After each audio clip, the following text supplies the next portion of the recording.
Ladies and gentlemen, the proposed establishment of the Ebola quarantine hospital in Laikipia is against the Madaraka principle because there was no public participation and Kenyans have refused. A court order has been issued and the hospital is still being constructed.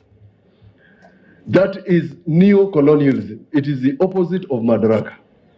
Na tuambie serikali kuu, Wakenya wamekataa hospitali ya Ebola Laikipia. Munaijenga na koti imekataa na Wakenya wamekataa.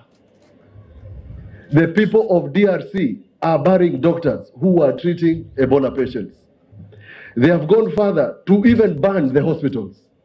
Na nyinyi munatuletea Ebola patients kutoka Amerika na nchi zingine, and yet even our simple things in Kenya in the hospitals are not working. What sort of a country is that?